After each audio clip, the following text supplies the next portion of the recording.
Electricity, which existed simply to power our homes and places of work, has now expanded to powering every part of our lives.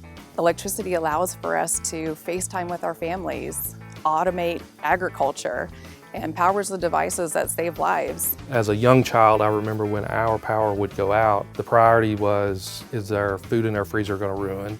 Well, fast forward. As I walk into my house each day, I use my iPhone to open my garage door. I use my iPhone to turn lights on and off in my house. I walk upstairs and I see my kids playing on Xboxes and computers. All the wonderful things that we get to enjoy rely on a key component, and that's electricity.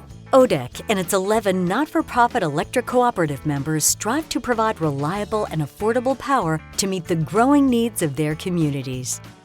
Clearly there's a number of challenges on the horizon, but the most prominent of those right now is reliability. The grave concern is that data centers, EVs, all the other things that are putting huge demands on our generation fleet, how are we going to meet those needs?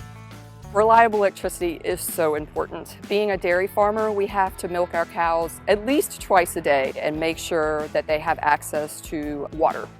On the creamery side of things, it's more about a safer and reliable food supply. As we're starting to get more interest from other large loads and things like that, such as data centers, I think it's obvious why, because as they're looking for land that's affordable and reasonable, but also looking for a place that's going to be easy for them to attract a competitive workforce, this is a perfect place, and much of rural Virginia is a perfect place to do just that.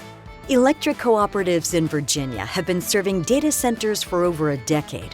However, data centers are growing in size and scale as artificial intelligence develops. At any given time, a data center can use hundreds of megawatts, enough electricity to power an entire city.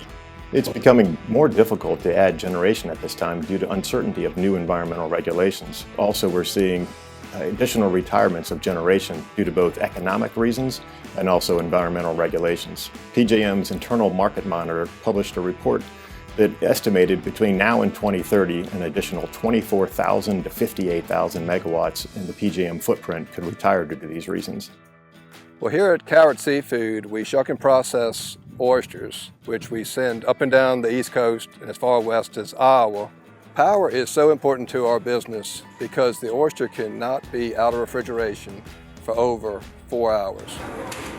We have 3 freezers and 6 coolers that it's a must that they stay on to keep this product safe and viable for the end user. What we have built over the last 100 years is expected to double over the next 15 years. For us to be successful, we got to have the generation. As the need for electricity grows each year, ODEC will work closely with its not-for-profit retail electric cooperatives, PJM, and federal, state, and local leaders to ensure the power we need is there when we need it. How are we going to serve our members in the coming decades? I think we're just going to focus on reliable, safe, and affordable electricity. We're very strongly unified in finding a solution. And I think co-ops, by our nature, when we work together, we do a great job of finding solutions. There's no challenge we can't overcome as long as we work together.